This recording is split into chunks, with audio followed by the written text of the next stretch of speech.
Bonjour et bienvenue dans l'atelier de la presse au futur consacré au lancement de comment créer son magazine aujourd'hui en 2021. Je m'appelle Léonce Antoine Després, je suis le directeur général de l'imprimerie Léonce Després. Et donc, on a trouvé que c'était assez sympa de vous faire un petit atelier sur les lancements des magazines, puisque ILD est le partenaire de nombreux lancements de magazines depuis tout temps. Et dans les plus connus, récemment, on a eu Society il y a 5 ans, Regain sur les néo-ruraux. On a lancé également, très récemment, on a aidé au lancement de PIF Magazine, du relancement. Donc du coup, on souhaitait partager notre expérience avec vous, puisque c'est vrai que lancer un magazine en 2021, déjà, c'est pas fréquent. C'est une bonne chose puisqu'il faut sortir sa tête du digital, comme le dit Bruno Le Maire. Donc, mais souvent, quand on lance un magazine, on oublie les 4 points importants. Et donc, c'est ça qu'on voulait vous faire partager aujourd'hui. Donc, il y a 4 étapes de lancement dans un magazine.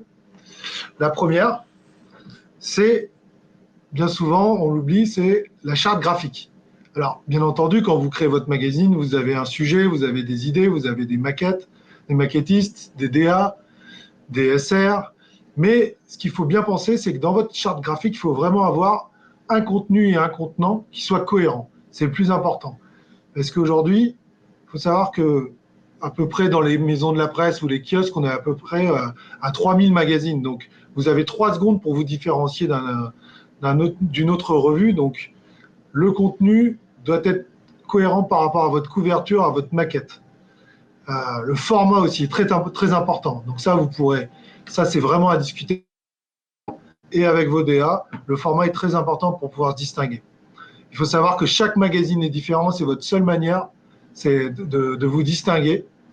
C'est vraiment les 3 secondes que vous avez par rapport à vos 3000 concurrents.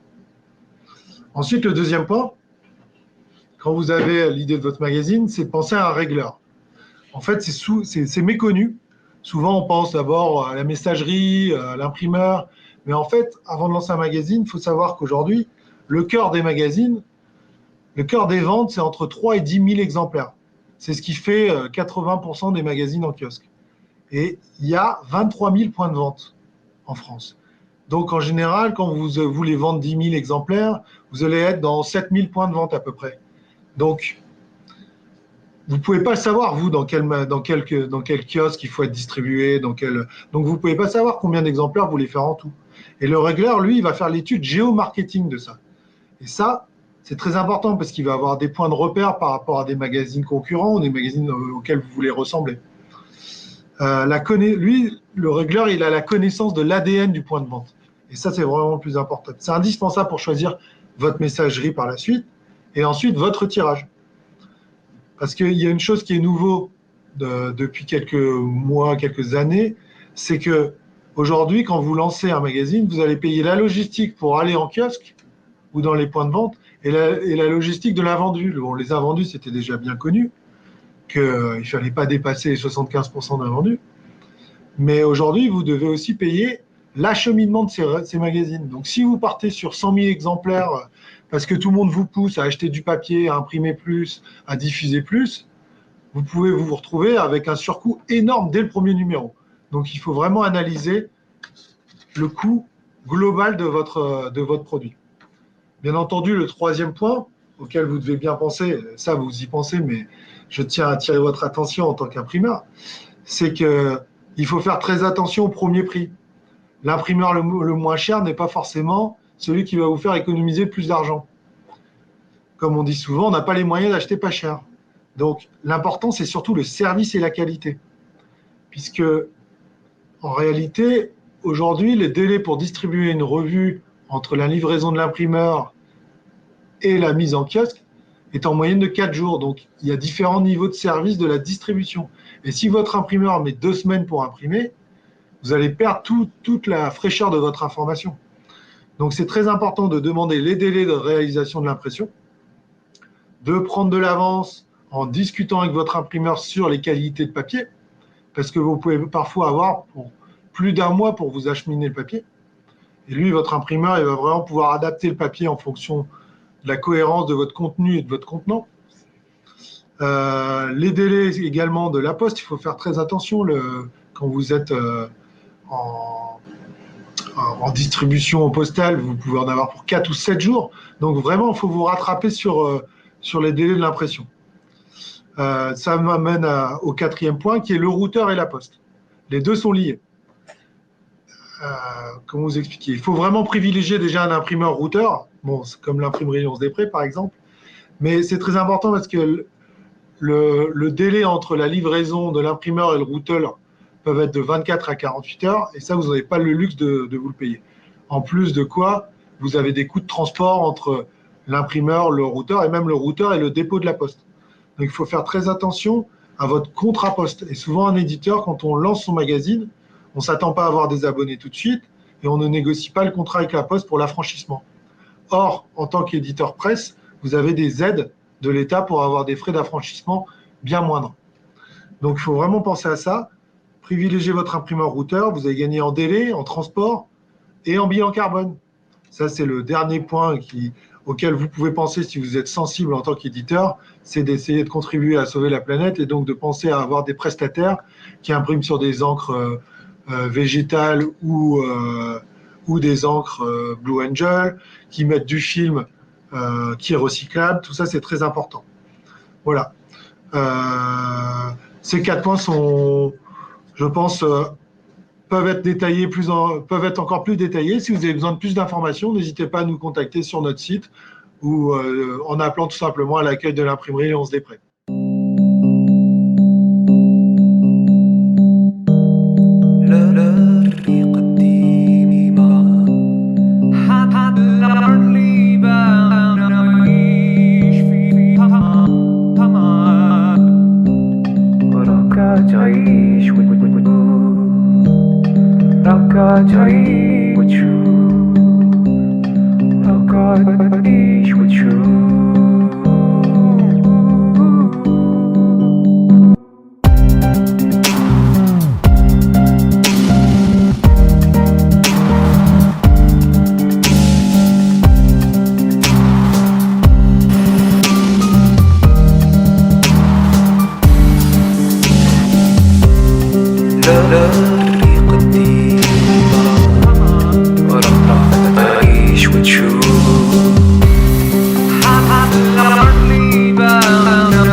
Alors, qu'est-ce que l'imprimerie Léonce-Després?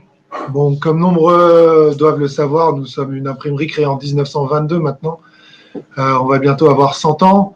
Une imprimerie familiale, rotativiste, feuille, avec le façonnage et le routage intégrés. On a été créé à l'origine pour imprimer des journaux, des hebdomadaires locaux.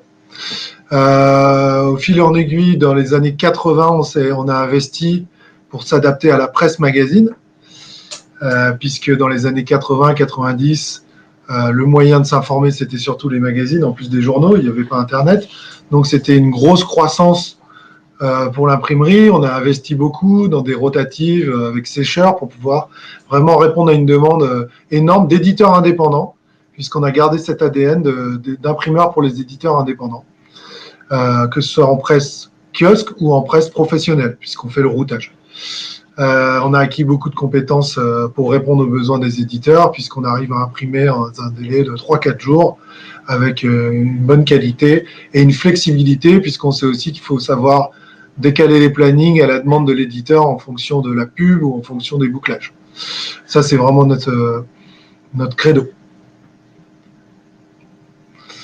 Alors, depuis quelques années, on a eu des difficultés à l'entreprise, effectivement, qui sont liées au secteur, hein, puisque conjoncturellement et structurellement, la presse magazine est en baisse. Au niveau des tirages, il y a la concurrence d'Internet, il y a la concurrence du temps de cerveau disponible, tout simplement. Donc, moins de gens achètent des magazines, moins de gens s'abonnent. Néanmoins, en presse spécialisée, il y a encore de nombreux éditeurs qui existent et qui ont su rebondir, qui ont su prendre le bond d'Internet, du digital, pour continuer à faire de la presse papier. Et grâce à eux, on continue d'exister, qui nous ont soutenus pendant notre crise interne, puisque nous, on a dû restructurer l'entreprise pour s'adapter à la taille du marché. Le marché étant plus petit, on a réduit un peu la taille pour devenir plus agile, répondre encore plus à la flexibilité de nos clients éditeurs. Aujourd'hui, on a donc une entreprise très polyvalente, avec des personnels très polyvalents, complètement adaptés au digital. On a formé tout le monde. Le Covid, je dirais, pour nous a réduit les volumes, puisqu'on a arrêté de faire des catalogues dans le tourisme, mais nos éditeurs fidèles ont continué à imprimer. Et nous, on n'a pas arrêté une seule journée de produire, parce qu'en plus, on a mis les gens à travailler à domicile. On avait déjà digitalisé tous les logiciels, donc on est capable de valider vos fichiers en ligne à distance. On fait des fiches de fabrication de chez soi, on fait nos devis de n'importe où. Donc, heureusement, on a une super équipe au niveau des ouvriers aussi, où on n'a pas eu de mal-être quasiment dans le Covid. Donc, on a pour l'instant surmonté cette crise et on est armé pour les prochaines. Alors, nos avantages concurrentiels sont vraiment dans le niveau de service qu'on peut apporter, puisqu'on est une des seules imprimeries en France à être à la fois rotativiste, donc capable d'imprimer plus de 200 000 exemplaires pour une revue, et avec deux rotatives de même niveau, 32 et 16 pages, feuilles. Donc, on sait aussi faire des magazines à 1000 exemplaires. Et je pense qu'aujourd'hui, un imprimeur doit être capable d'imprimer un mois un magazine à 1000. Et même s'il augmente à 10 000 exemplaires la semaine d'après, voire 100 000, on doit être capable de le faire également. Donc aujourd'hui, on sait tout sous le même toit répondre à cette demande, puisqu'on a impression, façonnage et routage sous un seul bâtiment, ce qui nous permet d'être ultra réactif, ultra compétitif, bien sûr aussi, et ultra flexible. Nos perspectives d'avenir sont assez intéressantes. Maintenant qu'on a une entreprise agile et moderne, on peut s'adapter à la demande. Donc, on a assez confiance sur notre capacité de répondre et notre capacité d'aller chercher des nouveaux clients. On a aussi beaucoup orienté l'entreprise sur l'écologie, puisque maintenant, comme je le disais dans un atelier, on est complètement en encre bio, ou Blue Angel, on est complètement certifié PEFC, on est label Imprime Vert, on essaie de mettre des cols biosourcés, on est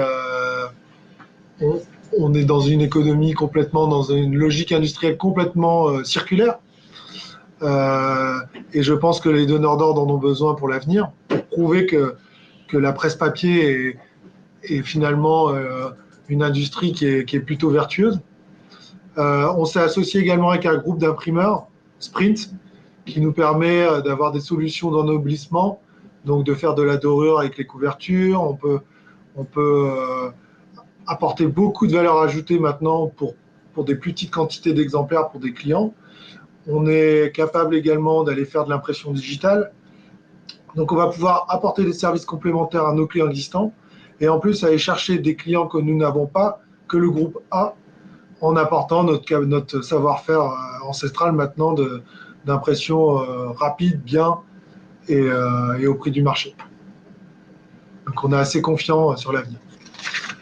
Pour conclure, je voulais aussi remercier notre partenaire de ce salon, enfin l'organisateur de ce salon, pardon, donc la Presse au Futur, qui a réussi à mettre en place cet événement malgré la crise. Nous sommes partenaires depuis de nombreuses années et cette version full digital était en adéquation avec notre nouvelle structure. Donc ça avait du sens qu'on fasse partie de cette aventure cette année, d'autant plus que ça permet de montrer au marché que Léonce Després est toujours présent et qu'on est toujours là pour vous accompagner afin de promouvoir la presse écrite. La Presse au Futur, 100% digital. Une production Dot Events et Broadcast Associés.